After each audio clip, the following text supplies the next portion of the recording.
The following has been brought to you by SJP World Media. You're listening to In the Corner with Benny Mac. Unfiltered, uncensored, and unforgiving. Here's the man in the corner, Benny Mac.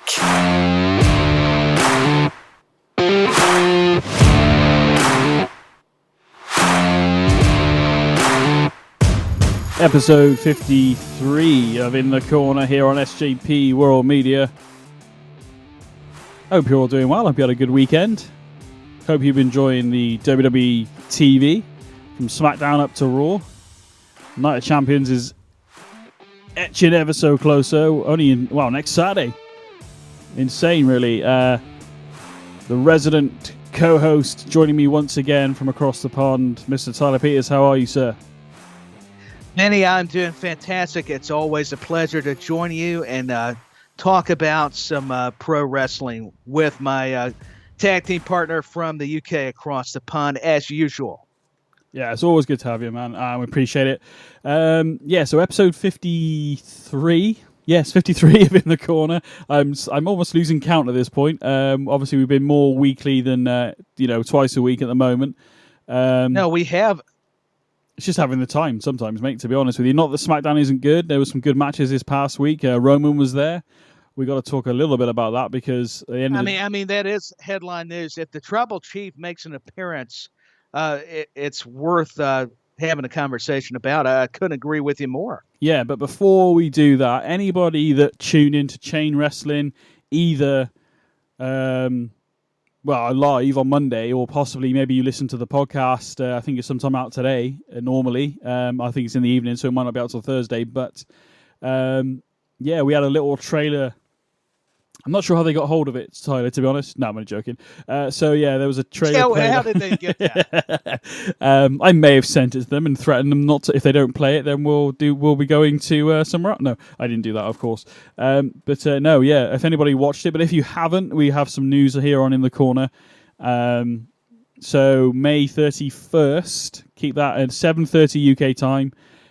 What time is that your time? About 2:30, Tyler, I think. I want to say Eastern time. I want to say it's 2:30. Yeah, and it may even be earlier because remember, I'm actually an hour behind American Eastern Standard Time. I'm in Central. Yeah. Okay, well, we'll get that sorted out. But UK time, it's 7:30 p.m. Going forward, we will be live. You'll be able to see our beautiful, ugly faces on SGP Raw Media. Yeah, you'll find out why my face is made for radio. You'll find out what my face is made for radio as well. But there we go. So we're going to be on YouTube and Twitch if you want to give that a look. SJP Raw Media. I believe it's on Facebook as well, SJP Raw Media. Just give it a search. We will be going live 7:30 UK time. Going forward, some In the Corner. We'll probably talk a little bit more about that nearer the time. But I will say the plans at the moment are looking good. Well, for our first show live for you lovely people, we are going to have SJP owner person the wise man, we call him, Mr. The special counsel. The special counsel Si will be on to make sure we behave ourselves, I would assume, Tyler, on that first live show. But no, he's going to join us and talk all about Night of Champions with us. And obviously by the time we get there, we would have crowned a new world champion. At least that's what we're led to believe, unless there's some weird double count out or something we don't know about. Maybe there's a twist here. You never know in the world of sports entertainment, right, Benny? Absolutely, yeah. So, basically, we should be talking about a new world champion. Obviously, we're going to be talking a lot more about that next week on next week's show with our predictions. I beat Tyler last time, so I think Tyler's wants to get it right this time. Yeah, quit bragging. Come on. I'm coming back with a vengeance. Benny's got this one victory in predictions. Good for him. Let me clap. No. How dare you? No, it's fine. How dare he? After I just put him over. Yeah, absolutely. Now he backsteps. But yeah, man. Yeah, but we're going to be going live May 31st, 7:30 UK time. We'll get more info up on that and the times it actually will be. Over your side of the world as well, Tyler. But it's going to be fun, hopefully, and we are hoping that. Well, we're not hoping. I've already tested it, and hopefully we'll be able to do it a bit more often once we get a few viewers and listeners and stuff. But if you watch us live on SJP Raw Media, on starting 31st of May, which is a Wednesday, and every Wednesday following, you will be able to call in via Skype and actually tell us what your thoughts on maybe Raw or Night of Champions or whatever we're talking about that particular week. So, hopefully, mate, we'll have some people call in via Skype. I hope so. I'm so excited that we're going live.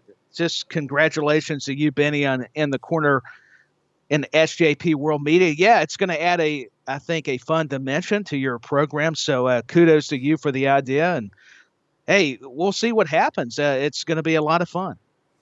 Hopefully so, but that's enough of that for now. Obviously, we've still got a couple of weeks before that does. As I mentioned, before we get into Raw and some other stuff, let's quickly talk about SmackDown. Overall, a great show, as it normally is, to be fair. But we did have the Tribal Chief come onto the show, and I honestly thought, Tyler, it was going to break down between the Usos and Roman and Solo and everything. The way did you see it or? I did get a chance to watch Friday Night SmackDown. It was actually in Knoxville, Tennessee, right here in my home state. So it made it even cooler. And I'll tell you, Roman Reigns, the Tribal Chief, made his big return. He reemerged on the scene. And I did concur with you, BenNy. I thought the Usos were going to fight the head of the table in Solo. And I don't know what Paul Heyman was going to do. He's always terrific. But in this scenario, the disrespect that was shown. I mean, you break down the segment promo. I don't want to take away from speaking of my head of the table, who I should acknowledge, not just Sai. I need to acknowledge Benny Mac. But it seemed like we were heading towards maybe the Usos taking on Sami Zayn and Kevin Owens again. When I was like, do you know what? I as much as it has been good.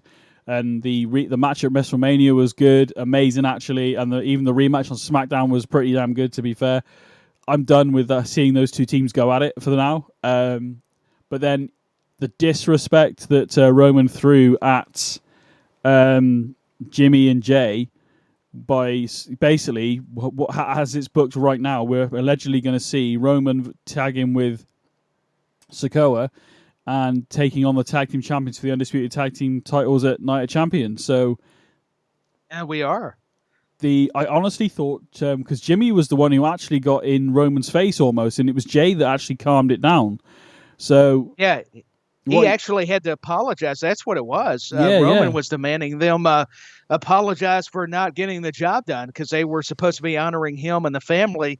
And I love the part where he said, "Oh, we're going to honor the great tag team," or I'm paraphrasing because I'm probably messing it up. It's the Wild Samoans. It's not the Usos. Talk about not complimenting your family and not supporting them. I mean, he just because Sika is actually Roman Reigns' father in real life, and of course Rikishi's their dad. Speaking of Jimmy and Jay, but Jimmy was the one that got in the face of the Tribal Chief, and it would be Heyman making the announcement that, supposedly, I don't know, like you said, if we're going to get some kind of swerve, maybe the Usos get involved. I mean, I'm sure the more the weeks progress, we can get into all that kind of stuff.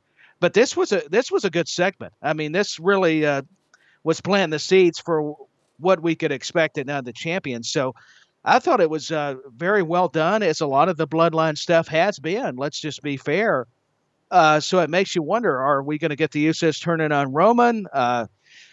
We talked about the different directions they can go with this storyline. So I don't know, BenNy. I mean, what's your thoughts, man? My initial thoughts are that, let's assume this match is going to go ahead at Night of Champions. We haven't seen a graphic for it yet. Obviously, it's been said, and Sami and Kevin Owens, mainly Sami, kind of talk about it on Raw, which we'll get to. But, I mean... First off, I'm wondering whether Jay is done with the Bloodline, but he wants to get his brothers out of that, including Sikoa. Maybe is Jay actually? Is he done? But he just wants to get his brothers away from Roman. Maybe do you know what I mean? Like he's still anchored down because want to separate and get away from having to be under Roman's thumb, so to speak. But obviously, that might come to fruition at some point. I don't know because It's what we've seen lately is, I would say, more of Jay being the guy to break away from the Bloodline, but that hasn't happened. And all of a sudden we have Jimmy not taking Roman's guff, basically. But in terms of the match, let's say for argument's sake, this is going to be the match of Night of Champions. Does Roman and Solo beat KO, and do they beat the tag team champions? Basically, that could happen. I think that it could. I don't think that's necessarily a bad idea, but this is how I think. If they do, my logic would say that eventually Roman's going to push and poke the Usos too much, and we may end up at SummerSlam with Solo and Roman defending the tag titles against the Usos, maybe. I mean, that's one way to go with something. It. No, I see your logic there, BenNy. And hey, as much as I like Kevin Owens and Sami Zayn as a team and as the champions for the tag team division, undisputed, let me add that, I can see them going Roman and Solo, becoming the tag team champions, just a way for people to despise Roman Reigns that are not falling in line with the tribal chief, because they're either on the Cody side of things or on this Sami Zayn KO kick, where they are tired of seeing Roman Reigns get too many titles, and talk about just a heat magnet and getting more of a negative reaction, whether it's social media, just in the crowd. This would be it. Yeah, that is definitely one. The other way you could go with that is somehow Roman ends up with that World Heavyweight Championship around his freaking waist as well. But this is what's the meme? He's going to have like 9 titles or something on his shoulders. Or I saw a couple. He's going to be the Galactic Champion or something like that with like 9 back. Yeah, it was quite a funny meme, to be fair. But he's going to be the international undisputed. Or the other way you could go with this is that Solo and Roman do well. Solo takes the L, the loss, but ultimately maybe the Usos get involved and purposely or inadvertently cost them the tag, and then it just breaks down even more between Roman and Solo and Paul Heyman and the Usos, maybe. So they don't necessarily have to win the tag titles to get this, because eventually I'm not saying Roman's reign is going to end anytime soon, but what I mean is in terms of the bloodline and the Usos coming away from it, I think that it feels like we are starting to reach I don't know when it's going to be, but how funny would it be if it happened before Money in the Bank, and maybe both Usos win the Money in the Bank, and maybe Jay wins Money in the Bank. I mean, how cool would that be? Yeah, and Jay challenges Roman Reigns, because they had some great matches at Hell in a Cell back in 2020. I believe the same year was Clash of Champions, Gold Rush. They had another stellar matchup. I mean, these guys just know each other, being family alone, and then you add what they've been able to accomplish in the world of sports entertainment. I would be all in favor of this type of scenario. It's very compelling to draw the parallels to the what ifs, to if Jey Uso does cash in and win the Money in the Bank, and then actually cashes in the briefcase. I got ahead of myself. Yeah, but there's so much to unpack and really reveal with the way this bloodline saga has played out on TV, especially. And across the board with premium live events, whether it's been the brands of Raw and SmackDown, rather. I do see where Jey Uso could potentially be a contender.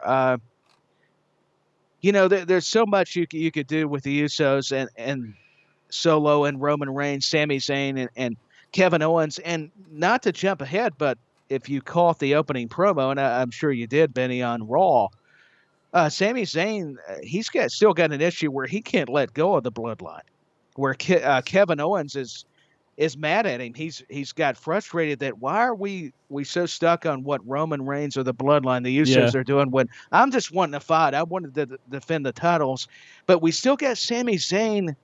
He just can't get past the bloodline, even though they've beat the Usos. I guess because of Roman, he couldn't quite get the job done in Elimination Chamber, even though he got his retribution on Reigns afterwards. There's still something to the bloodline that is staying with Sami Zayn, and to me, that's building a lot of intrigue. Are we going to see KO and Sami Zayn even stay together long? I mean, there's another factor, because we know their history. I couldn't help but speed to Raw because this all kind of relates to what we're seeing on SmackDown. Yeah, even though they're separate brands and there's been the draft. Pardon me.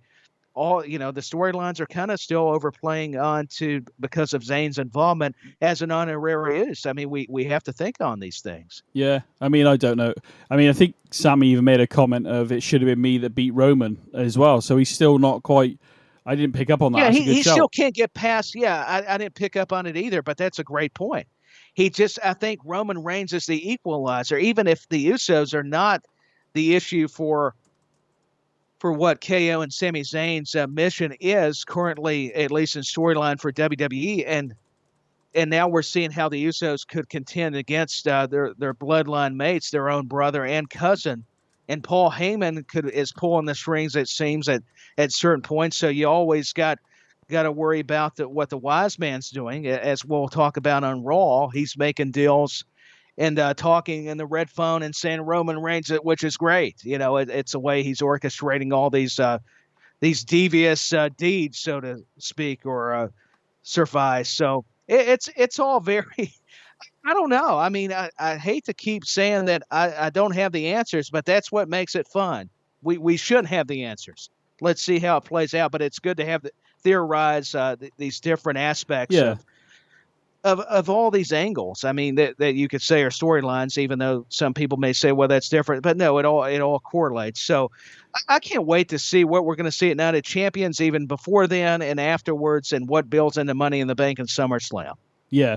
I mean, in terms of the tag team, titles, we're going to have to see what happens, I guess, this week on SmackDown to sort of get a gauge of where it might go. But as I sit here right now, I would be, if they did win, yes, people are going to be pissed and annoyed, but I think sometimes you need to have a bad guy with a title for a good guy to take it off them. So, but I feel like maybe at the moment, the way it's going, it could be very much, we could be seeing Roman, because at the moment I don't think he's billed for Money in the Bank, I don't think, but maybe this is a way, because maybe we're hearing conflicting reports whether he's going to be there or not. I mean, he still could. It's just we're always hearing different speculation as usual, and but regardless, I think it's still going to play into the Roman Reigns story, even with the other people's stories, because it's all pretty much basically rolled into one big story arc.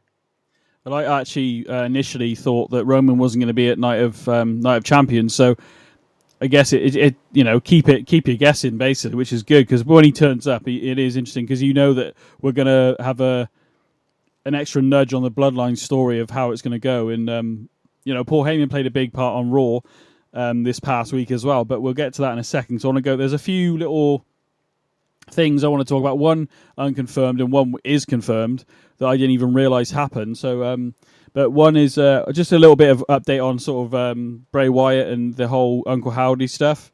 As far as we're aware, based on what we're reading, Bray Wyatt is very much still with the company. There are plans for him to come back. It's just not been it's not been confirmed of when this may be, and even at the point where, because allegedly Bo Dallas is Uncle Howdy now. I think it is, and I think a lot of people think it is as well, so that's fine.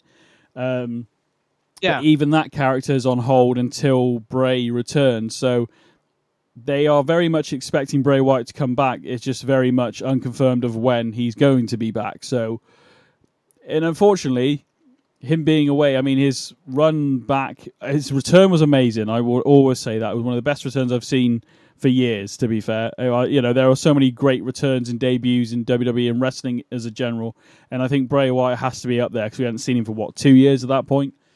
And it had been a lengthy time because he was one of those that got released during the budget cuts. But according to this report, Bray Wyatt is, he's hopeful and he's happy and he wants to return. So it's not like he doesn't want to be with the company. So whatever it is keeping him out, I think health. I think some of the rumors are health. So that's the main one flowing around, but I don't actually necessarily know. Thing is, you can read these things online, but you don't necessarily know if they're true. Is the point. So hopefully he'll be back, and hopefully we can have a little bit better, because unfortunately the pitch black match, it was cool to see him in the ring and stuff, but it, not a good gimmick, to be honest. No, and I've said this and stated it even to Benny for the audience of his that are listening. I just think there's been so many mishaps and not knowing what to do with Bray Wyatt, whether that's been on the writers, that's been on Bray himself. It just, I mean, I would love for him to come back and have a decent, actually not just a decent, but just a good return overall. It's just been very disappointing, underwhelming after, like you said, he had a hopeful return at Extreme Rules, and then it's like everything seemed to unravel, kind of like with the Fiend at the end. And I don't know. He's a talented guy. He can definitely talk. And he definitely has a unique perspective on wrestling and how he approaches matches. I don't know. I don't want to say he's a lost cause, because I want to be very respectful and I'm not trying to bury the guy. I've actually am a fan of a lot of things, what he does outside of wrestling part of me that he brings back into it. And I get it. It's more of the sports entertainment type of presentation that's why it fits. That answers that question. But I don't know. I'm just not one of those looking forward to a Bray Wyatt return. I'm actually going to have to disagree with the host here.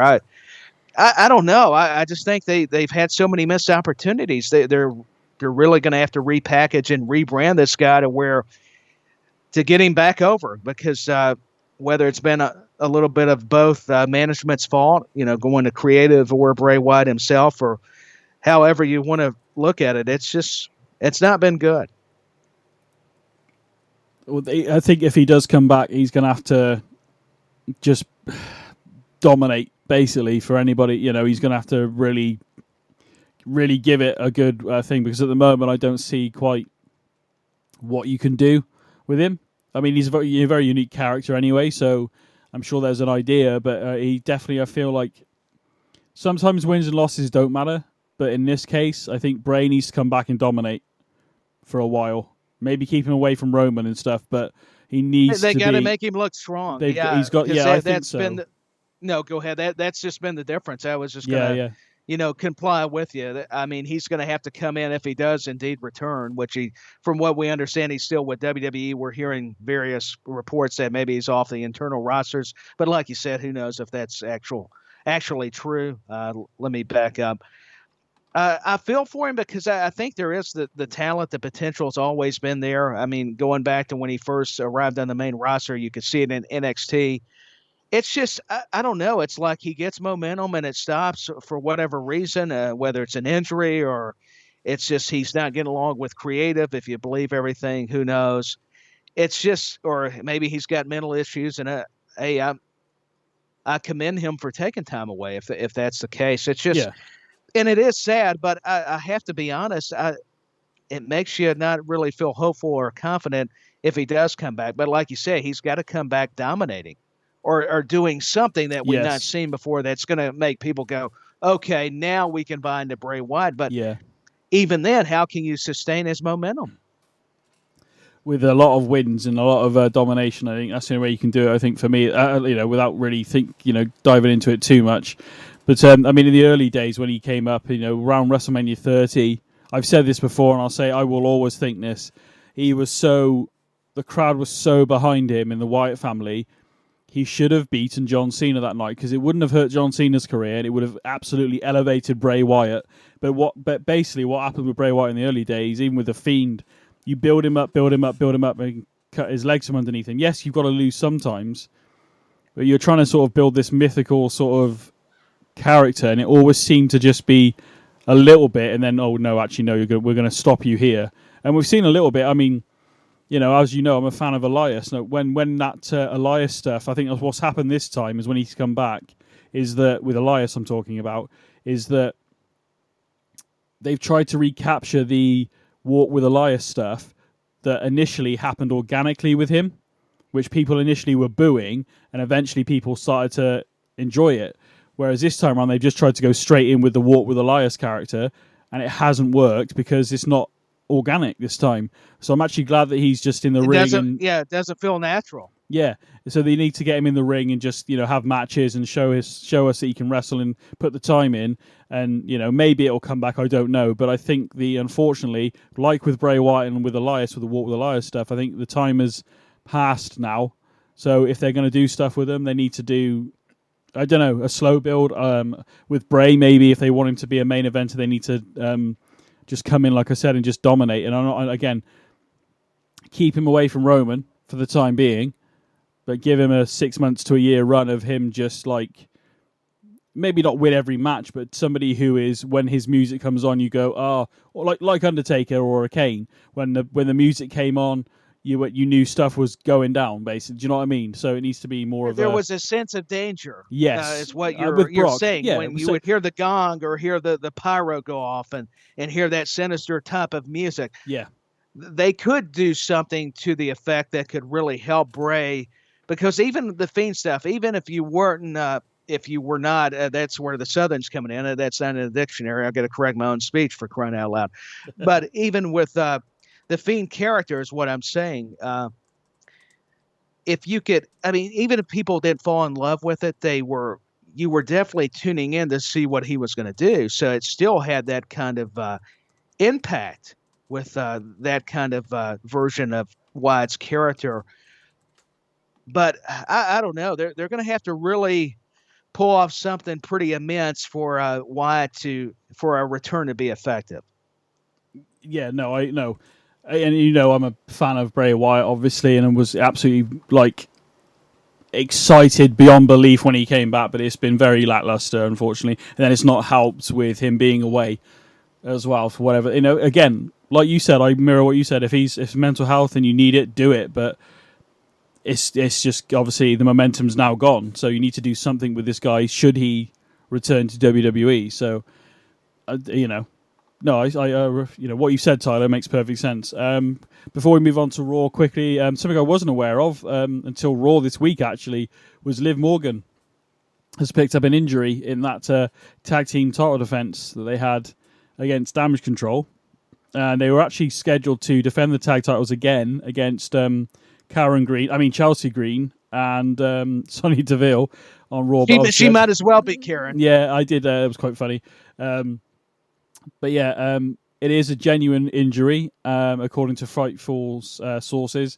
But they've not heard specifically what happened or how severe it is. Hopefully, it's just a bit of a knock, and it just needs a week or two to just heal. I hope. Hopefully, it's nothing that's gonna. Yeah, that's everybody's concern. I was not aware either that Liv Morgan was legitimately injured during her SmackDown match, I guess is what you're referring to. Yeah, and that's why the change on Raw to the format to how that it was originally supposed to be. Liv Morgan, Raquel Rodriguez defending their women's tag titles against Sonya Deville and Chelsea Green, and that's why we just got the Rodriguez Green singles matchup. Yeah. Well, let's move on to that. That's a good segue. Let's move on to Raw then. Let's move into that match, actually. And so Raquel Rodriguez did defeat Chelsea Green via pinfall. Not the prettiest of matches, to be honest. There were a few little things in there.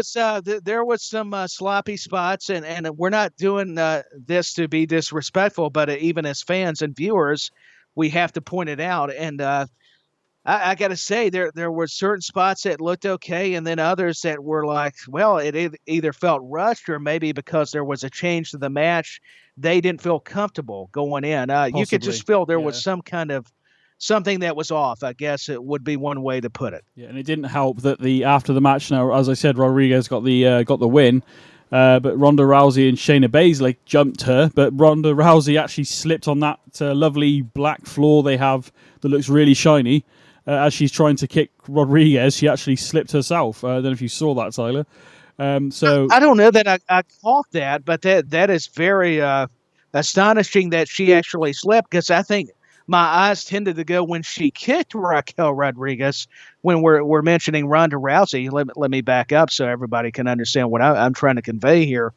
But I'm glad that's why we got you, Benny. That's why you're the host of the program, because I'm glad everybody else kind of picks up different things that I didn't always get the first time around, and I just watched Raw last night.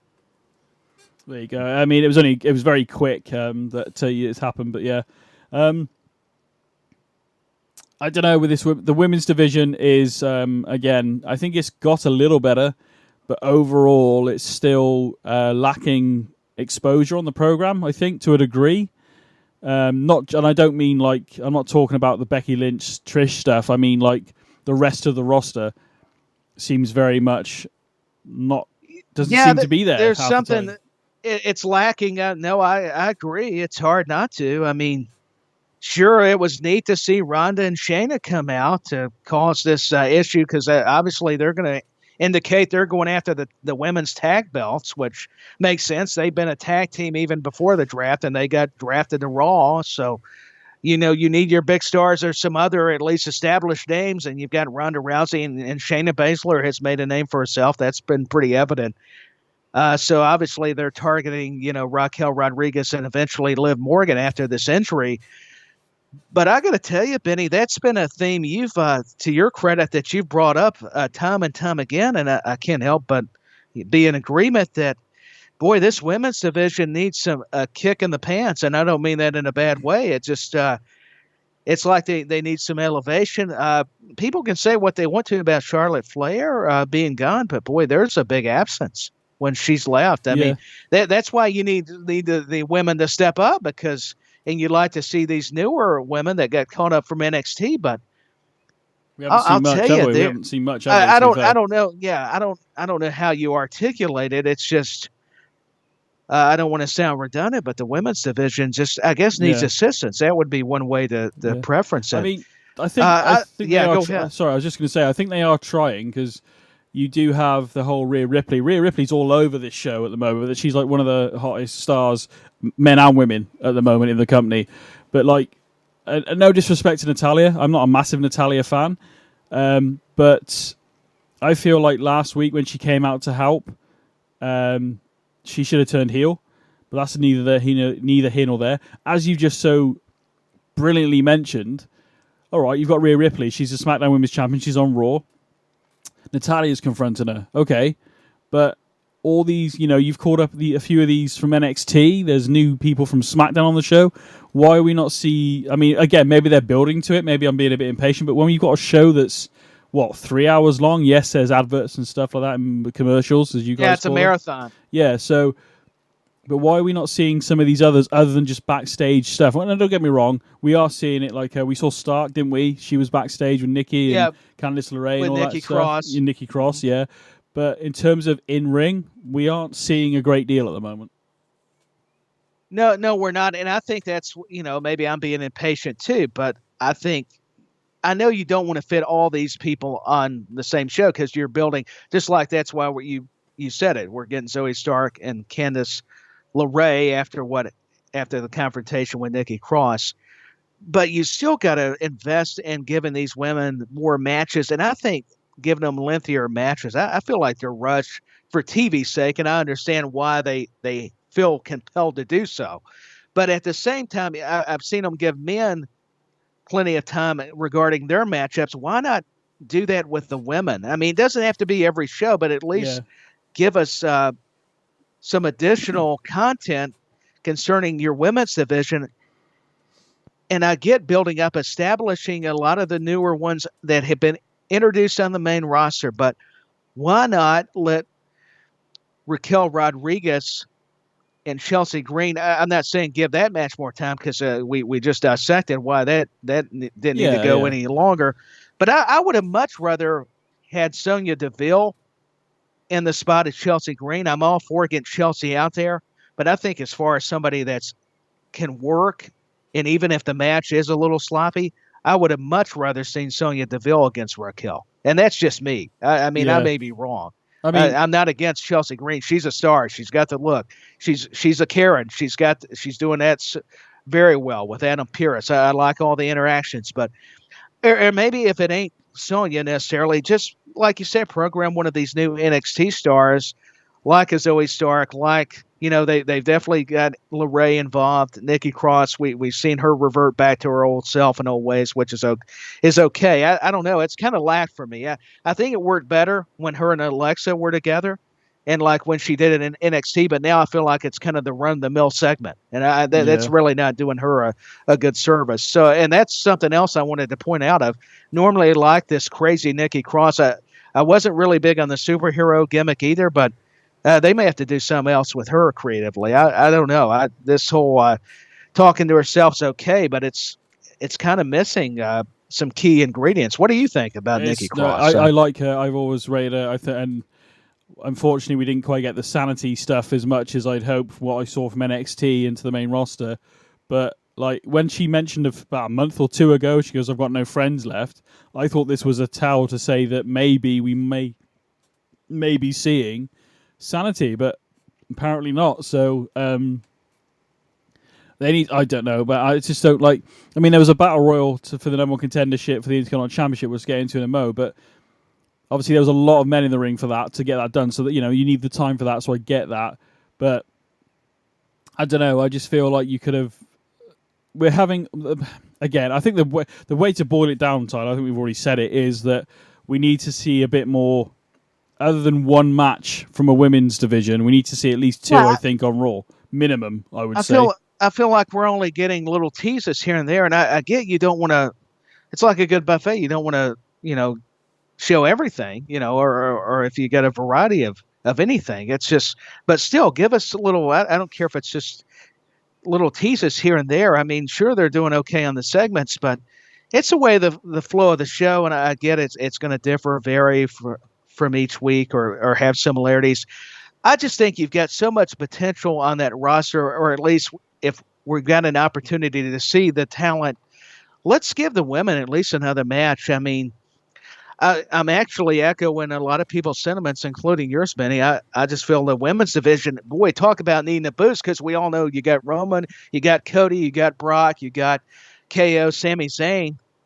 And I got to be honest, Damage Control, they need to break up. At first I thought this was a great concept, and I think eventually that's where they're going with Io Sky, at least. Maybe Dakota Kai doesn't break away from Bayley. But even with that kind of stuff, and I know they weren't even on this program, they were on SmackDown because that's where they are now. Yeah. I got to tell you, the matches with, at least in a tag team dynamic with Bayley, I got to tell you, have not been very good. I've not been overly impressed. No, and I know people are going to go, how could you say it about Bayley, one of the four horsewomen? I'm not knocking Bayley. I just go, maybe she should be a tag team wrestler. Maybe that's the case where she's a lot better singles competitor. Ding dong, the group is over, basically, is what Tyler's saying. Yeah, there you go. Yeah, ding dong, Bayley says the group's over because, she's won back in that title picture, and now Io Sky's in it. You can see it in real life, even though this is storyline. Io's finally getting that shine. She had the match with Bianca Belair, where Bayley didn't get the job done. Io had her opportunity, and I think we're going to see that eventually. I mean, I'm not meaning to say they're not going to break them up, but I'm just using the case in point, even within a group. Bayley's definitely the veteran. I'll tell you who stands out to me. Everybody talks about Io Sky, Bayley, and rightfully so, not taking anything away from those women, but just real briefly, Dakota Kai, maybe I've said this before, that's going to be your star. That's going to be your breakout Io and commodity Dakota. out of that faction. Yeah, what absolutely. she can do it's been awesome. Yeah. Talking of awesome, something I really did like, even though the battle royal is a battle royal, but JD McDonough, how do you say his name? I always get it wrong. I had it in my head. Is it McDonough? McDonough, there you go. McDonough, what am I on about McDonough? I'm trying to say. He attacked Dolph Ziggler after when Dolph Ziggler eliminated him from the battle royal. But what I was impressed with, and I don't know whether you caught this, was that they did an interview with him backstage as he was leaving the arena, and he's basically saying the Irish Ace is here to stay and all this kind of stuff. And as he's walking away, the camera pans back towards, I think it was Kathy Kelly, and Finn Balor was stood up behind, looking down at the Irish Ace. Now, there's history there for anybody. Most fans are going to know, obviously. There's history there because they, they trained together allegedly. So I wonder if he may be a possible new member of Judgment Day, possibly going forward. Could be interesting. Yeah, he would fit it due to, like you say, him and Finn have a past together. And I didn't realize they train together. It makes a lot of sense now. But, remember a while back when Triple H first was taking over creative and how they were often we were seeing a lot of other interactions backstage behind something else. And that was kind of reminiscent of what we were we witnessing with Finn Balor making that appearance. And notice how they didn't stay in it long. They cut it right at the end of the year. They didn't acknowledge it, that's did they? How the segment. They didn't talk about it at all. So, honestly, there are moments nowadays when you watch Raw and it feels like we're getting back to it again, where, yeah, all right, something's happening in front of you, somebody's being interviewed, but there's stuff happening backstage that I like. Well, I think we said this months ago, but it's like filling out the universe essentially, and it's really good. So I'm wondering. And by the way, JD, he cut a great promo being interviewed by Kathy Kelly. By the way, for me, I really enjoyed this, and I'm really interested to see. I want to see him again next week and see what he's going to do. Basically, so I'm assuming there's going to be. I like how serious he is. I mean, it's okay to have some comedic elements, but this guy, he's built for being like Finn Balor, having that tough guy persona. I mean, in NXT, even though I didn't get to watch enough of it, I knew him back when he was Jordan Devlin. Like you said, the Irish Ace, and now he's JD McDonough. But how he can dissect you. I liked how he talked about he's going to pick you apart. He's going to be like a surgeon. I mean, he's very maniacal. I mean, he's perfect for being a heel. And I like how I'm glad you said that. His promo was very good. For a backstage one. You could tell you called him backstage, and he didn't want to be bothered, but yet he gave Kathy Kelly the time to say explain why he attacked Dolph Ziggler. So I thought it was a very well done, well executed segment. That's why I'm impressed with him already on the main roster. Yeah, obviously we only got to see a snippet of him in the ring because of the Battle Royal, but overall, yeah, I'm looking forward to see what he, what he does next, and I'm hoping. Do you know what? If he joins Judgment Day or has interaction with, maybe not joins them, but maybe he's like an ally outside the group, I'm happy with that. I want to see that interaction. It would be very interesting, I think. Let's talk about the Battle Royal, mate. Go on. Yeah. No, the only thing I was going to add, and we're going to talk about the Battle Royal, and I know McDonough was involved in Ziggler.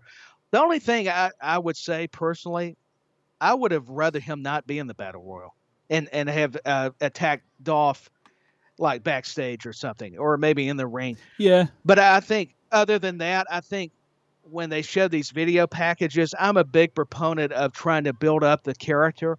So I would have loved for him to still be present, but them to really, talk about JD McDonough more and do the same with all these NXT stars. So maybe people that don't watch all the things related to WWE TV could get more of an idea of who these people are, or get a good reminder. That's what I love about the production of these kind of video packages, because they do relay the storylines, or a good recall to, hey, this kind of reintroduces somebody. So that's my only point, and maybe it's a mute one. No, I agree. Again, we haven't seen, considering we've had all these new people join the roster on the respective shows. I mean, there's only so much time, obviously. But what I'm noticing with the booking at the moment is very much like, let's build to Night of Champions. We kind of start a few rivalries over here, but these aren't going to be at Night of Champions straight away. These are going to be bypass Night of Champions, and they might be at Money in the Bank, say. And then as Money in the Bank rivalries are going to be built, rivalries are going to be starting to be built in the background, ready for SummerSlam. So actually it's quite clever, but you got a bit of a mishmash of everything going on, which I can't, even though it's a bit weird because I'm not used to seeing this on WWE TV, because normally it's like, oh, they had a match last week and this guy slapped him, so then now they're going to have a match at SummerSlam. Sometimes it was that bloody like crap in a sense of a storyline. So I appreciate, it's just weird to see, because what we're seeing is, look at what can we use it? Becky Lynch and Trish. We kind of had that double cross thing happen, but yet we had Backlash and they were nowhere near the card, but yet now we're having it come sort of re-emerge again, and now by all accounts it's going to be at Night of Champions and possibly beyond by all accounts. But do you see what I mean? They're kind of staggering the rivalries. I see where you're going. You know? And I don't think it fit Backlash. I think they could have had the match there, but I see why they waited, because like they in some had cases, to give I them understand, time. But considering when the double cross happened with Trish and Becky, I don't understand why that wasn't a Backlash. That for me that made more sense, but we'll see what happens, I guess. Oh, we will. Yeah, I get what you're saying. I just like us all bringing some different perspectives. But hey, I got to tell you, and we'll get to the Becky Lynch promo here in a little bit. I don't mean to go all over the place here, but that made me more excited about this feud. I'll leave you with a little teaser there. Yeah. Battle Royal we're going to talk about, will we? So, yeah, I mean, it's a Battle Royal, ladies and gents. If you've seen a Battle Royal, you've seen a Battle Royal. Ultimately, it came down to Ali, Bronson Reed, and Ricochet. There's a slight side thing here with Matt Riddle being disrespectful towards Gunther because he was ringside with the rest of Imperium, launching his flip-flops at him. And then ultimately later on in the match, the Imperium get involved in basically eliminate Riddle, basically. So there's a feud in the background there, isn't there, straight away? But somebody who I never expected to win this, Tyler, and no disrespect, I guess, I don't really like this positive... I don't know. It doesn't come up, although it is positive, but it comes off smug. It doesn't resonate like it. No, it comes off quite smug. It feels like he's forcing. Yeah. Yes, that's a better way of saying it. Yes, it feels like it's forced. But Ali, but then it makes perfect sense because where's Night of Champions? Saudi Arabia. There we go. So you got to have somebody of Middle Eastern. And I'm not meaning this disrespectfully either. Ali's good. I get it. Ali is really good in the ring. Yeah, Ali is so talented, and I admire his backstory. If people don't know his history, I recommend it because it makes you appreciate a lot of these people better. But yeah, Ali, he can put together some exciting matches. I mean, if people like Ricochet and kind of that style of wrestling, Ali, he kind of reminds you a lot of what to expect in that regard. Yeah, I'm not mad at the match. I know it seems kind of out there because here you got Gunther as the Intercontinental Champion.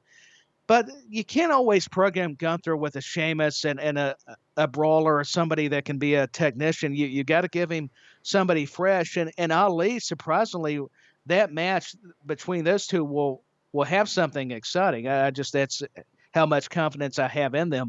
But I'm with you. This positivity stuff, even the backstage segment with Gunther, that even with the Imperium, that was a terrible segment. I couldn't stand it. I'm just going to say it. I've tried to be positive, but there's going to have to be a little negativity with Raw. And yeah, I mean, to me, I would have him confront and be a little more serious. I don't mind the disrespect to the Imperium, especially Gunther, but come on. Oh, and then he's got to mention something about positivity. Give me a break. Yeah. Positively Ali, or whatever he says. Yeah, the character I'm not buying into at the moment. It was forgetful, is what you're saying. Yeah, basically. But in terms of Mustafa Ali in the ring, is up there. He's really good. So I expect the Gunther Ali match to be actually really good, to be honest, because they've had some excellent matches in the past separately. So together. I mean, I don't see Ali winning personally. I know we're going to do predictions next week, but no disrespect. But what they can do in the ring together is going to be really good. So, but in terms of other than that, the character, I think we're both agreed that we can't really stand at the moment. But in terms of what they can do in the ring, I'm looking forward to it. Yeah, the in-ring is not going to be the issue. It's just, from a character standpoint, but that could be a whole separate ordeal. Yeah, I do definitely. think they'll tear down the house or the open air or stadium. However, I forget now how they do that complex over in Saudi Arabia. But it's going to be when you've got Gunther anyways, and then you insert Mustafa Ali, who comes in with a different kind of approach. People often kind of want to criticize or critique it, break it down to where, this can't possibly be any good. And I've even been guilty of that. I've been very fickle. Get you a Fickle Yourself t-shirt over at SJP World Media, that cheap plug there, along with honorary Oos and more in the corner t-shirts because, they deserve it. There's a transition. But going back to the point, I think the match will be actually pretty incredible where we don't believe what we're seeing, but means it's going to be a very good contest. Hopefully so, yeah, because I can't see why it wouldn't be, but like I think we've harped on it about enough, but it's very much, like you said, kind of hard to buy into the Ali character at the moment. As much as I think he's great in the ring, it's very hard to, Well, I can't believe him. That's the problem. I want to believe you. If you're going to be a character, or especially pro wrestling, I don't care if you want to call it sports entertainment, make us invest in you and having, be positive, everybody, or something. And then I'm going to take on Gunther, the Intercontinental Champion. That's the only, there lies the overwhelming problem. And I know we've harped on it. I was going to tease and go, oh, we're only going to harp on it a little bit more just to aggravate the audience. But yeah, we'll very much positively that's our move cue on. to move on. So, Yeah. Speaking of being positive, Shinsuke Nakamura defeated the Miz after the Kinshasa. Miz actually wants to team with Shinsuke. I expected it. Of course I did. Yeah, I think we both did on that one. It turns, by the looks of it, Miz hasn't won a match this year so far. What are your thoughts on the Miz? Is him and Barry Corbin? I was about to say, are they competing for the most losses? Quite possibly, yeah. I'm not sure. Speaking of the Battle Royal, Corbin can't catch a break. Every time it looks like he's got some momentum, or he's eliminated somebody, or looks like he's going to win a match, then he gets the tables turned on him. It's not been a good year, or probably past few for Mr. Corbin, whether he's happy he's a king or not. That I think when we go back to. But the Miz, I think that it's fine for the Miz because he can actually rebound it. In Corbin's case, I'm not sure that he can. The Miz is, I think, just in a different league as far as his character. You reckon? Yeah, I would hope so. That's kind of stating the obvious, but I'm Captain Obvious. You've seen the commercials. It's like you want to stay at this hotel. BenNy was like, "Oh, you think so?" I think people can make the.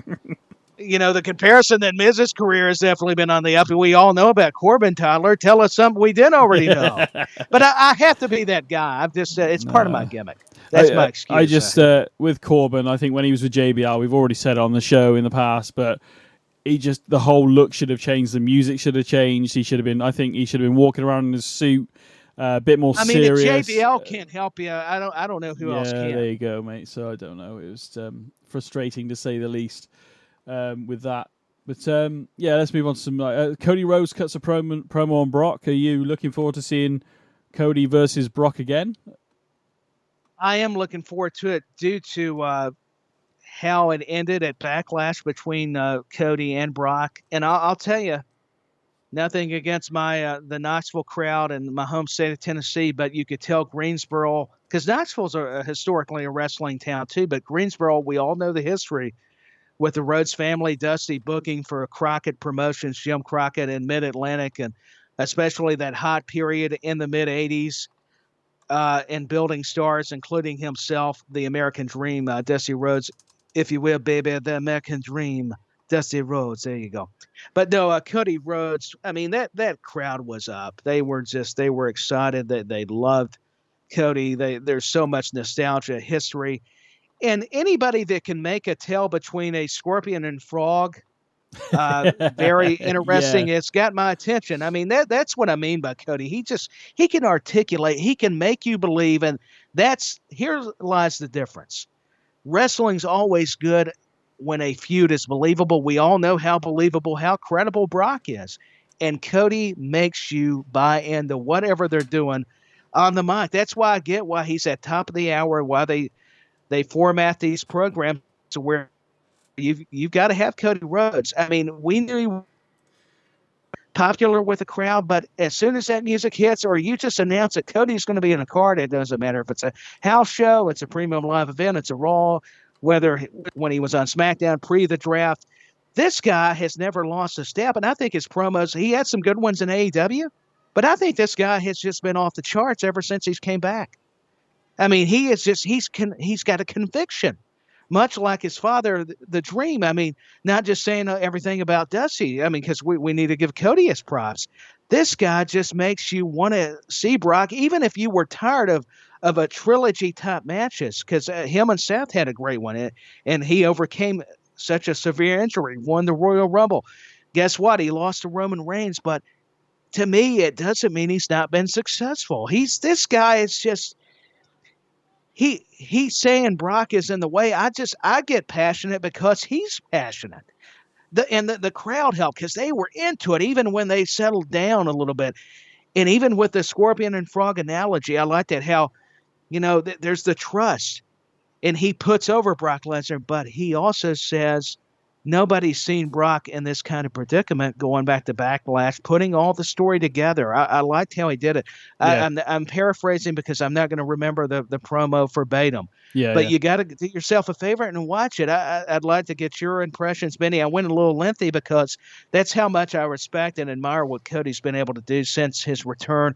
And knowing Greensboro's history, I can understand why he would even get a greater reaction there, because everybody they know about the Rhodes family history, and he gets it. I mean, he's got that it factor. I mean, and he's just made me even more of a believer than I already was. And that's why I get why you got to have him do these promos. It's must-see TV. Yeah. Mate, he had me from the first promo he did after returning at Mania when he talked about winning that title and bestowing it on, his father, but he can't do that, but he can put it on the American Nightmare. So, for me, even now, I know he's on Raw and Roman's on SmackDown. I still am very much thinking, at the moment, Cody is the guy to beat Roman. I know they're on separate brands, but there's ways around that. Money in the Bank's not far away. There's so many people that could be winning. That's for a change. Looking at the Money in the Bank ladder match, we haven't been announced that yet. We're nowhere near that yet. But the amount of people that could be in the match make me feel like anybody could win it this time. I mean, again, we've not been told anything. But, as we talked about earlier, Jay, Jimmy, Cody, there's, those are three right there that could potentially be, at least two of them, I think, will be in it. You know what I mean? So there are so many people that could be in it. And whether Cody goes that route with the Money in the Bank briefcase, I don't know. I think the general consensus is that Cody's going to go all the way to Rumble again, possibly win it again, and use that loophole and challenge Roman, assuming he's still the undisputed champion, which I think he might very well be. We're not even halfway through this year, and I still feel like Roman at the moment. You can already see into the future. I feel like that's right now, as I sit here talking to you, Tyler. I feel like we are possibly going to see, by the time we get to Mania, maybe there will be no more Bloodline. There might be a wise man in his corner still, but the rest of the Bloodline may have told him turned on him, or where he forced him out, dude. So we'll see. Carrying out the instructions, or maybe that Money in the Bank. I have said before, in fairness, that he, obviously we talked about the new World title and stuff, and obviously it's actually happened now, but there is that possibility that Money in the Bank briefcase plays a crucial part. Doesn't mean the person with it is going to win the title, and which title they go for. It depends on who wins it, I guess. So there's so many ways to end this. There's a lot. And the only thing I was going to say, BenNy, just because I said Cody wasn't going to win this year at WrestleMania doesn't mean that I don't think he's not the right candidate to dethrone Roman. I just felt like it's maybe too soon, just because the story's getting started. What did Triple H say? And I'm borrowing from people that actually are over creative. There's still some other chapters to be written. Just because you start the story doesn't mean it's going to finish or needs to end just because it culminated in that big moment at WrestleMania. Because there's next year's WrestleMania. You mentioned that next year's Royal Rumble. There's still Money in the Bank. There's still SummerSlam. Who does he have after Lesnar? There's so much that still can point us, like you say, that loophole to where we still get Cody and Roman, and it's this time. You let Roman get the 1,000 days. You let him keep, and getting this historic title run, and then that's when you pull the trigger, and then it means even more. People thought, oh, you got to do Cody. No, you don't, because this will mean even more. Absolutely. Because he lost, and now you could add more layers to an iconic story, especially in the modern era, with Roman himself, Cody himself, and then where you marry the other. I mean, with Cody, who does he go after? Brock? And I was just thinking this then, maybe Bray Wyatt could be a problem. Maybe Randy Orton could be a problem for Cody. The history with Cody and Randy alone would be worth a pay-per-view, to be honest. Randy would be terrific. The only thing that's concerning now, because from what we understand now, reports are, because somebody actually talked to Cowboy Bob Orton, his father, that doctors are advising Randy not to return. Now, whether that means he's not going to return. Remains to be seen. We could still get a Cody Rhodes Randy Orton feud, but I think due to some long-lasting injuries, and like I say, I mean that's from his own father. Things could change. I would, in a fantasy booking world, and I think it's not just fantasy booking. Like you said, they've got history. They've been friends. Cody Rhodes and Randy Orton, that would be a great feud. I mean, you said it. The history's there. These guys can both work. They can both deliver just impeccable promos. They know how to make you suspend disbelief and invest in them, and they've got all the right ingredients, intangibles, if you will. So I'm with you, man. If Randy's able to get healthy and the doctors may be wrong here, I would love to see Randy Orton and Cody Rhodes as a next feud after Lesnar. Yeah. Hope maybe it's just right now he can't return. Hopefully he can in the future. Well, that may be it too. I'm just going because I know some reports you got to kind of read in between the lines. But since it did come from his father, I'm like, well, it's probably validated a lot more because he would know, being his dad. I mean, I'm keeping my fingers crossed over here because maybe Cowboy Bob Orton is still trying to get the kayfabe. He's like, yeah, he's not coming back.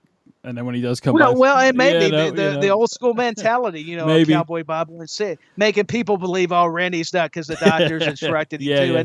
And then all of a sudden that music hits. There he is, here we go. I hope he does return. I mean, even if it's Royal Rumble next year, do you know what? To see him back would be amazing. Hopefully soon. That's all I'm hoping for. I agree because I admire Randy Orton. I have been able to follow his career likewise, and everything he does has been amazing. Not that he can't be a good babyface, but I think a lot of people, their preference is, man, you got to have Randy as that evil heel. When he's a heel, he's amazing. Well, and again, even as a face, he's brilliant. But luckily he's not like a Big Show where he's been flipped so many times that you can't tell what he is this week, which is good. Yeah, and where people lose interest or they don't care, where they can invest nothing against Big Show. I got nothing but love for the big man. But no, Randy Orton, on the other hand, is you're so right. His brilliance, no matter what he's doing, the versatility is just second to none. 100%. Before we get on to the sort of main event stuff, Becky Lynch did cut a promo. She did. Basically cut a promo on Trish. I mean, like, I'm not going to lie, I was a bit like, because it has waited so long for it to sort of hit this point, but it's actually made me want to see the match a bit. I'm really hoping it's going to be good because the tag team match they had was not the best, to be fair. So I mean, your thoughts on? I mean, we very much got Becky Lynch the man, haven't we? Or the man of the people, as it says on her shirt now. But I mean, what are your thoughts on this? I thought the promo, like you stated, helped me want to see this match again. I got to tell you, we all thought because of her fandom and it's Trish Stratus, and just because she's a Hall of Famer, that we automatically just need to see this matchup. But now, over time, I'm kind of disagreeing. Now, I don't mind that we're going to get it eventually due to, hey, they build it up. Sure, it's taking a little time, which I don't mind slow builds at times because we do get them kind of a little quick. But I think due to the tag team match and just that Trish Stratus, I don't know, with no disrespect, I think she deserves to be in the Hall of Fame. She was definitely reinvented herself, and we all know her story with Lita. I just felt that, Becky Lynch showing how popular and how much she can articulate like a Cody Rhodes on a mic, and how Trish has awakened the man back to where this persona needs to be, and how Trish did mention her daughter, and how Becky Lynch is going to prove to her why she made a mistake betraying her at Night of Champions. We're going to get that match in the contract signing next week. I just feel like Trish Stratus, I'm not as excited about the match other than Becky's in it. Used to, I would have a different viewpoint, but I think it's because Trish has been away. And as much as they say sometimes it's good to miss somebody, I don't know that her and Becky were the right mix-up. Now, the match may prove me wrong, But I think after kind of the quick turn, I mean, we all kind of figured maybe there's going to be some kind of backstabbing at first and due to Lita getting taken out. I was more thrilled that Lita came back, and I hate to say it, than I was Trish. I think Trish should have just made more of appearances and maybe helped support them and maybe had a match. Maybe her and Charlotte may have had, they ended up having a great match, and I'm hoping that's what we see, and have no doubts between her and Becky that we'll get a great matchup. If it's not for Becky's involvement on promos and that one Trish promo last week, even with Stratus on the mic, it's felt a little disappointing, and I got to admit my excitement level is not what you would expect it to be. So I was glad to hear Becky really draw us back in with this promo. It's a long way of trying to say it. It's kind of hard to explain it because, and that's no knock against Trish. I really admire her, but I don't know. I started wondering, is this the right way to go even after the turn? It's like, this is Becky. Thank God Becky is, I got to be honest, she's stronger on the mic than even Trish is. And that's not a knock on Trish. Everybody's got a different presentation, but Becky has really developed and caught on and been on that kind of level that we're even Hall of Famers she kind of puts to shame. I mean, I can't add to that 100%. The match, I think, I mean, I can't speak for everybody. The match for me that I would have liked to have seen maybe a few years ago. Obviously, it won't happen now. I would assume, because the person I'm thinking of is no longer with the company. But I think the Sasha Banks Trish Stratus match has more intrigue for me if that was going to happen, because we had that interaction with them. I think it was the first ever Women's Royal Rumble, but we did, yeah. Where they were, it looked like we might have got a feud in a match as a result, and maybe Sasha leaving could have affected plans. Maybe they would have had that match in the cards. I mean, who knows? I mean, that's the match for me that I'd like to see. And again, like you said, I agree with everything you just said about Becky. And again, Trish Stratus, obviously Hall of Famer. I'm not knocking their abilities. I'm not. I'm a bit more excited about it now after the promo, but that's down to Becky Lynch. So, again, hopefully it proves us both wrong and it's a really good match at Night of Champions. But we'll see, I guess. I hope so, because, I mean, if nothing else, I hope the match pays off for what they've been trying to do. And I'm not knocking Trish either. I want to make sure I let everybody know. And like with Bray Wyatt, I want to be respectful, but at the same time, we got to be honest with our opinions of what we're seeing. And I'm like you. Hopefully the match will be the payoff, and I have a lot of trust in what Trish can do and Becky and together.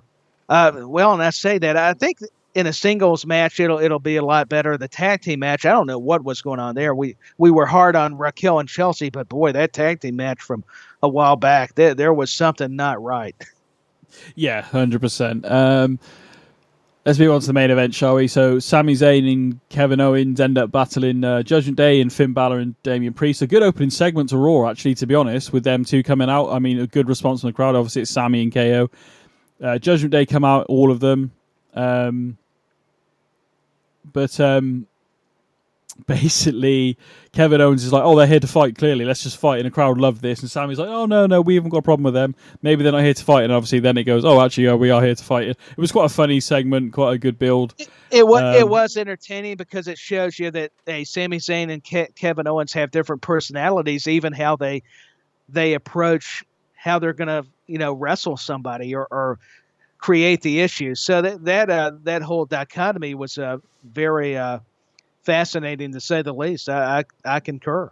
Yeah, and pretty good tag team match, to be honest, with everything going on with the Judgment Day there. Then you get Imperium coming out. When earlier in the show we see Paul Heyman on the phone, and we see a hand come out and towards Gunther. And do you know what? When I first saw that shirt and the shirt, because you only see a hand, and initially I went, and he was just like, because it looked like Gunther was going to walk away, which he did, and I thought, was that Vince McMahon? And then they pan over and it's Paul Heyman, and I'm like, because that would be a really good way of having Vince on the show, but not having him on the show, you know.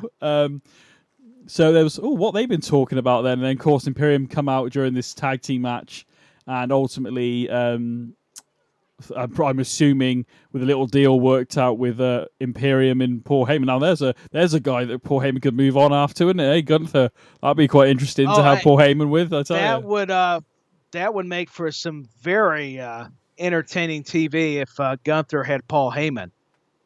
Yeah, I mean, my mind was spinning of like ideas of what they could do and all this kind of stuff. But yeah, ultimately, do you know what I forgot to mention? Dominic Mysterio versus Xavier Woods. Like 2 weeks in a row now, Dominic's beaten Xavier Woods with interference from Rhea Ripley, obviously. That leads me back to the main event. So everybody gets involved, including Dominic, obviously. Earlier in the night, Sammy and KO have already had a conversation with Imperium about having a 6-man tag next week. They've got to find a partner. My assumption would be it's going to be Xavier Woods after what happened this past week on Raw. It could be Xavier Woods, or maybe does Cody actually get involved? No, it may be more. It may be better to have Xavier in that spot, but or Riddle, not maybe, that it would be. Yeah, or Riddle. Not that it wouldn't be great to have Cody. I mean, especially right now. That's I kind of worded that wrong. I just meant with Cody and Brock having their issues and they're under one roof. That doesn't really make sense. I agree with you. I think Xavier or Riddle would be more logical. Yeah, but thanks to interference from pretty much everybody in Imperium, Judgment Day, Xavier Woods, and all that. Paul Heyman's up on the ramp, just talking, assumingly, to. I love how they do this. Like Roman Reigns' influence is still happening on Raw, even though he's nowhere in shot. Not there. He's not even there. I love how they do this. But Judgment Day, Finn and Damian Priest get a much needed win, and they beat the current tag team champions. I was glad they did. I think they were due a victory. I mean, especially in a non-title situation, and possibly Judgment Day would challenge, I would think, after getting a victory over KO and Sammy, they would get a title opportunity. Quite possibly, assuming they come back from Night of Champions with those belts. So, yeah. Mate, to be honest, Raw was actually really good. And SmackDown last week was, I think, actually, so last week's SmackDown and this week's Raw, for me, I think Raw actually edged it and was actually slightly better. Even though it's a marathon to watch. Yeah, Raw was a little bit better, and normally we've both said this, where SmackDown, we kind of prefer it, and it helps that it's only 2 hours, too. Of course, yeah. But I'll say, yeah, the tag team match was good. I like all the things they're doing with Imperium and Heyman and Judgment Day. You got Rhea and Dom coming out. I know you've already broke this down, and it was a good match. And I like how we're seeing JD McDonough and all this with Ziggler and Zoe Stark and Candice LeRae. That's going to be interesting. We're building already the next week's show, and Mustafa Ali challenging Gunther, and Cody Rhodes' promo and Becky Lynch's the way she knows how to talk. It's just been unbelievable. Even Dominic Mysterio, the crowd still even more so booing, won't even let him talk. But he's actually, I know he's getting help because, in terms of the story, he's getting help from, Rhea to win matches. But what he does in the ring is actually pretty good. I'm waiting for him to grow a bit of a goatee like Eddie had back in the day and have those black and gold trunks on. He's starting to tease it with the stubble beard. Maybe he can't grow one. I did notice, yeah. Yeah, Dominic has been impressive. I mean, I thought he was, for what he was as that babyface, but as a heel, it's even greater. I mean, like you said, people don't even let the guy talk. He's got Mommy, he's got Rhea Ripley, which I think is brilliant. I'm getting Rhea flashbacks of like Mamacita and all that going on back in the day with Eddie. John and Eddie, yeah. Latino Heat, yeah. Of course. No, I'm with you. I was just going to say Rhea, and how could you forget? I'm glad you brought her up. Just because the women's division may be kind of struggling, you still got, Bianca, Becky, and Rhea especially. I mean, a lot of times we're only saying a few people, Becky and Bianca, but, now it's really been dominated by Rhea. I mean, let's face 100%, it. She's been just amazing. I mean, even the way she interacts with the fans at ringside, that's what any good heel should do. And I mean, it doesn't actually bother me as much as I thought it would. But just a quick thought on your thoughts on this quickly.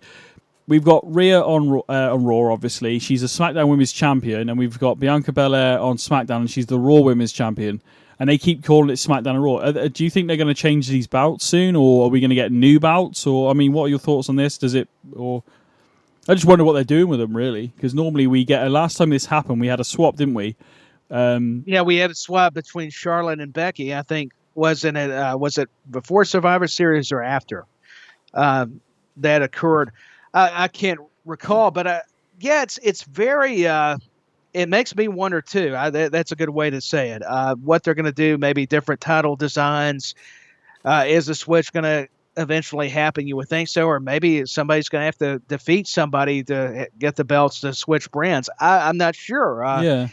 I mean, I think it is kind of cool that they didn't automatically do it. I know it kind of confuses you a little bit too at the same token, but to have Rhea represent SmackDown but be on Raw, and then Bianca representing Raw being on SmackDown, just to say it's perplexing. But I don't know. I think they're kind of waiting. They're kind of building these stories to where they're just waiting for the right moment, the right time. I mean, that's all we can surmise. It's been very interesting how they've done it, because used to it was the title switch, or they'd have a match and maybe eventually down the line we're going to get to those points. But I'm not real sure. It's got me thinking, though, a lot. How are they going to do it? I also wonder about the tag team division, men's tag team division, whether they are going to do like they've kind of done with the women's tag division at the moment, where they only have the single bouts, and they got, obviously we have the undisputed tag team champions as the men's at the moment. Or maybe if Roman and Sikoa do win it, maybe they decide that because they're not allowed on Raw, they decide they want to keep the belts, a bit like Brock Lesnar did with the WWE title back in the day, where he wouldn't defend it on Raw. So maybe they could go that way. So I wondered if they were going to bring back maybe some older tag belts, or because there's nothing wrong with SmackDown tag team champions or Raw. So I just miss the days of World tag team titles and WWE tag team champions. So it's I just miss those days. You felt like, not that they're not putting reverence in titles. I mean, because you look at Roman Reigns, but that's a terrific point. You felt like championships kind of mattered then. Yeah, you felt like they're kind of being switched so much that it almost takes some of the essence out of it. So you could make an argument, definitely. And you brought this up, because I tend to forget, even though we've had the discussion about it, with Roman Reigns and Solo challenging, KO and Sammy at Night of Champions. Yeah, what if there is a title change and they surprise us and we get Roman Reigns and Solo to, I mean, that affects the draft, because they're supposed to be exclusive to SmackDown. Well, if you're the undisputed tag team champions, you go cross brands. It's a good show, I guess that means they'll be on Raw. So, boy, that's really make things interesting if they do win them. Definitely. Yeah, because now they're going to be able to go on USA or Fox or those brands, because I have these belts, so you can't stop me, because I need to be here to defend them and all that, basically. So or if they get challenged, even if they don't want to defend them, somebody comes out and challenges them, then they're going to you would think they're going to have to. Yeah, 100%. Cool, man. Thank you very much for coming on the show again, buddy. I appreciate it. No problem. You're very welcome. It's always fun. Let everybody know, as we always do before we end, where we can find you doing some other stuff, bud. Oh, thank you. Yeah, you can find me at Dustin Tyler 86 on Twitter. You can also find me at WrestleBuddy.com. I'm part of a great team over there. We do writing for professional wrestling, whether that's opinions on certain matches or wrestling news. You can also look me up on the WrestleBuddy weekly report that's normally released every Sunday. I've got the opportunity to host that, along with another program called Around the Table Wrestling Scoops. Also, it's speaking of that, related to wrestling news. You can find me on this great program with the fantastic Benny Mac in the corner of WWE on SJP World Media. You can also find me on Back When with Scottish Danny, also on SJP World Media. Also, later on, I will be joining Josh's DeBoard's birthday is today, so as part of his birthday celebration, he asked me to be a guest. It was supposed to be last week. Something came up, but I get to be on there still later on. That'll be on RSH, that program, also on SJP World Media. It's been a while since I've guested. Can't wait to join them and talk a lot of similar things regarding pro wrestling. And I think I've covered it. I hope I didn't leave anybody out, but that's it, man. So thank you for allowing me to come on here and share a little bit about some other projects. No problem. Also, if you are a fan of this show and SJP World Media in general, we do actually have merch, ladies and gents. We have T-shirts and stuff. I always say it. But yeah, we do, don't we? Yeah, we do. But what I'm saying is, if you can go, if you go to tpublic.com, you can search the SJP Raw Media, or the link is below in the description of this episode. So there is that Go Fickle Yourself T-shirt that Tyler talks about a lot, and it's a great T-shirt to be. It's not just T-shirts, by the way, ladies and gents. It's mugs and wall art and stickers and bags and mobile phone cases and everything. So it's not just T-shirts, all right? That's the main. Yeah, whatever you like. Yeah. Yeah, basically. You can find myself at BenNy Mac on Twitter at BenNyMack, or this show at In the Corner WWE on Twitter. Tyler, thank you very much. One more show recorded, and we've got a live show coming up very soon on the 31st on SJP World Media. We do. So, I was going to say, I ordered the Go Fickle Yourself shirt, so I'm going to have to get my picture made and share it with everybody. Oh, mate, so brilliant. It will be coming in the mail. It will be here. Awesome. Thank you very much for listening to the show. This is In the Corner, and we'll see you all again next Wednesday for some more WWE and Night of Champion predictions. Tyler, see you again soon, buddy. See you, my friend.